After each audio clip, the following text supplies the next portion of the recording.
মাত্র ৫৬ ঘন্টার মধ্যে ১৬টি চীনা সামরিক কার্গো বিমান তেহরানে অবতরণ করেছে। একই সময়ে রাশিয়ার বিমানগুলো একাধিকবার ইরানে প্রবেশ করেছে। ঠিক তখনই তেহরান প্রকাশ করছে সমুদ্রের তলদেশে গড়ে তোলা তাদের ক্ষেপণাস্ত্র শহর। একই সময়ে মার্কিন সাম্রাজ্যকে উড়িয়ে দিতে ইরানের পররাষ্ট্রমন্ত্রীর হুঁশিয়ারি, তাদের আঙুল ট্রিগারে রয়েছে। আর এর মাঝেই তেহরানবাসীর জন্য সর্বোচ্চ নেতার আশ্বাসবাণী, আল্লাহই যথেষ্ট।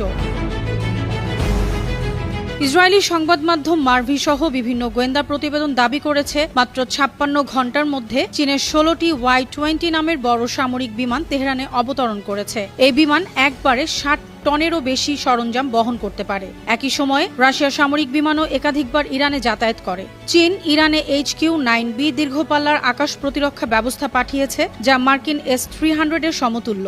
এছাড়াও এই ফ্লাইটগুলোতে পাঠানো হয়েছে উন্নত রাডার জ্যামিং, ইলেকট্রনিক ওয়্যারফেয়ার সরঞ্জাম ও ক্ষেপণাস্ত্র তৈরির কাঁচামাল। এছাড়া ইরান এখন মার্কিন GPS এর পরিবর্তে চীনের বাই-২ স্যাটেলাইট সিস্টেম ব্যবহার করছে। এর ফলে ইরানের অস্ত্র ব্যবস্থা এখন স্বাধীন, পশ্চিমাদের নিয়ন্ত্রণের বাইরে। এই ফ্লাইটগুলো ছিল অত্যন্ত গোপনীয়। ইরানের আকাশসীমায় ঢোকার আগেই বন্ধ করে দেয়া হয় ট্রান্সপন্ডার। তবে আনুষ্ঠানিকভাবে কেউ কিছু স্বীকার না করলেও আন্তর্জাতিক গোয়েন্দা বিশ্লেষণ বলছে, এটি শুধু সাহায্যই নয়, বরং একটি স্পষ্ট বার্তা, ইরানকে যে কোনো আগ্রাসনের মুখে শক্তভাবে রক্ষা করা হবে। যুক্তরাষ্ট্রের সাথে তুঙ্গে থাকা উত্তেজনার মধ্যেই সমুদ্রের তলদেশে বিশাল এক ক্ষেপণাস্ত্র টানেলের নেটওয়ার্ক উন্মোচন করে চমক সৃষ্টি করেছে ইরান। দেশটির রাষ্ট্রীয় টেলিভিশনে প্রচারিত ফুটেজে দেখা গেছে, IRGC নৌবাহিনীর কমান্ডার আলী রেজা তাংসিরি দাঁড়িয়ে আছেন সেই টানেলের ভেতরে, যেখানে সারি সারি কাদের 380L নামের ক্রুজ মিসাইল প্রস্তুত। ইরানের দাবি, এসব ক্ষেপণাস্ত্র ১০০০ কিলোমিটার দূরের লক্ষ্যবস্তুতে আঘাত হানতে সক্ষম, আর তাদের মূল লক্ষ্য পারস্য উপসাগর ও ওমান সাগরে অবস্থানরত মার্কিন নৌবহর।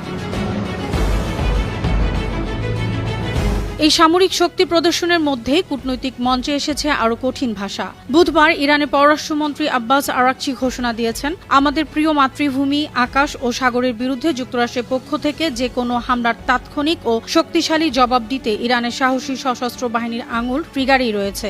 আর এই বক্তব্য আসে ঠিক সেই সময় যখন যুক্তরাষ্ট্রের প্রেসিডেন্ট ডোনাল্ড ট্রাম্প আবারও সামরিক হামলার হুমকি দিয়ে বলেছেন, বিশাল এক যুদ্ধজাহাজের বহর ইরানের দিকে এগিয়ে যাচ্ছে। প্রচণ্ড শক্তি আর নির্দিষ্ট লক্ষ্য নিয়ে এটি বেশ দ্রুত গতিতে এগোচ্ছে।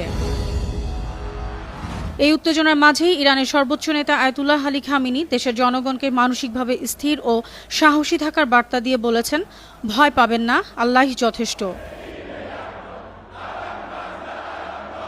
আন্তর্জাতিক ডেস্ক, বানো টিভি।